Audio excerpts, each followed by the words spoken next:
আসসালামু আলাইকুম। নবম দশম শ্রেণীর সেট ও ফাংশন অধ্যায় থেকে ১ নাম্বার অঙ্কটি আজকে আমরা সমাধান করব ইনশাআল্লাহ। ১ নাম্বার অঙ্কে বলছে x element of N. X element of N, element অর্থ হচ্ছে উপাদান। এক্স এলিমেন্ট অফ এন অর্থ হচ্ছে এক্সের মান হবে এনের উপাদান। এখানে এন হচ্ছে সকল স্বাভাবিক সংখ্যার সেট। আমরা জানি স্বাভাবিক সংখ্যাগুলো ১, ২, ৩, ৪ ইত্যাদি, অসীম, অনেক, আরও অনেক। তো এক্সের এক একটা মান নিতে হবে যাদের স্কোয়ার করলে ৯ থেকে বড় হবে এবং যাদেরকে কিউব করলে ১৩০ থেকে ছোট হবে। এখানে একটি শর্ত জুড়ে দিয়েছে। শর্তটি হচ্ছে এক্সের এমন এমন মানগুলো নিতে হবে যার স্কোয়ার করলে ৯-এর থেকে বড় হবে এবং কিউব করলে ১৩০ থেকে ছোট হবে। তাহলে এন যেহেতু সকল স্বাভাবিক সংখ্যার সেট, অর্থাৎ এখানে কোনো ঋণাত্মক সংখ্যা অর্থাৎ মাইনাস সংখ্যা থাকবে না এবং কোনো ভগ্নাংশ থাকবে না। স্বাভাবিক সংখ্যাগুলো নিতে হবে। তাহলে আমরা ধরতে পারি এক্সের বিভিন্ন মান ধরতে পারি।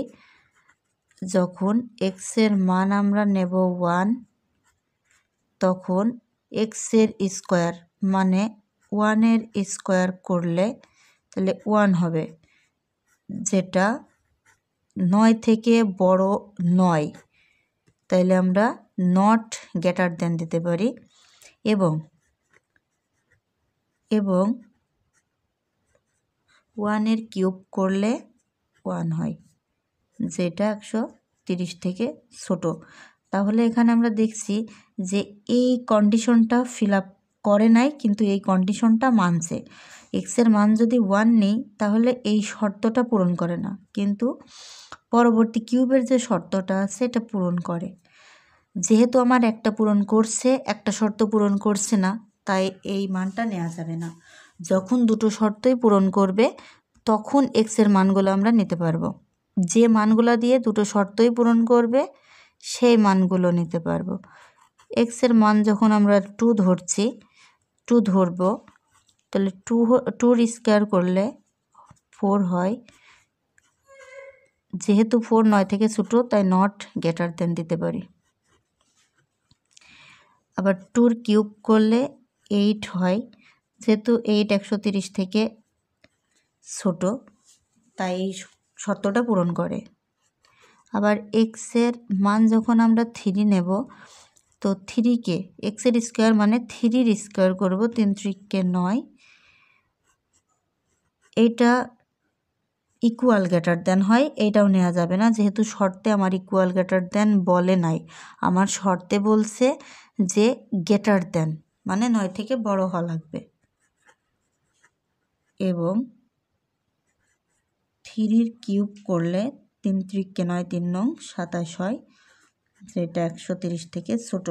আমরা প্রথম থেকে দেখছি 1 2 3 তিনটা সংখ্যায় এই লাস্টের কন্ডিশনটা মানছে, কিন্তু প্রথমের কন্ডিশন মানে নাই।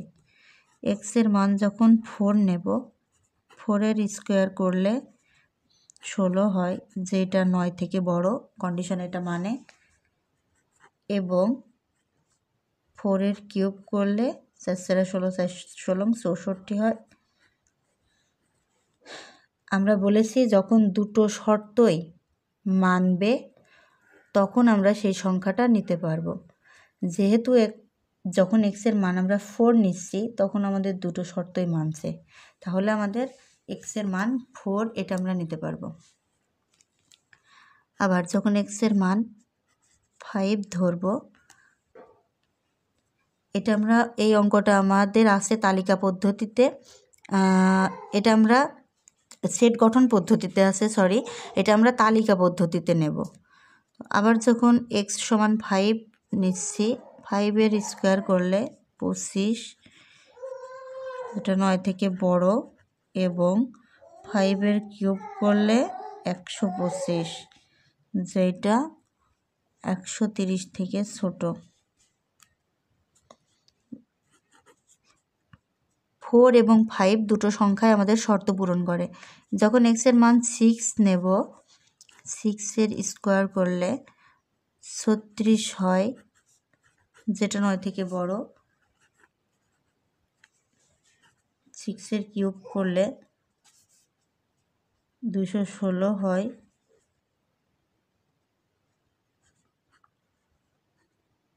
যেটা 130 থেকে বড় হয়ে যায়, নট লেস দ্যান হয়। তাহলে আমরা দেখতে পাচ্ছি যখন 6 নিচ্ছি তখন যাই আমাদের শর্ত আর পূরণ করছে না। তাই আমাদের এই সেট গঠন পদ্ধতির এই ক নাম্বার অঙ্কটাকে যদি তালিকা পদ্ধতিতে প্রকাশ করি, তাহলে সেট এস সমান 4 এবং 5 এই দুটো সংখ্যা আমরা নিতে পারছি, কারণ এই দুটো সংখ্যা দুটো শর্তই পূরণ করছে। তাহলে অ্যান্সার হবে 4, 5। ভালো লাগলে চ্যানেলটিকে সাবস্ক্রাইব করুন আরও সুন্দর সুন্দর এভাবে সহজ সহজ অঙ্ক পেতে।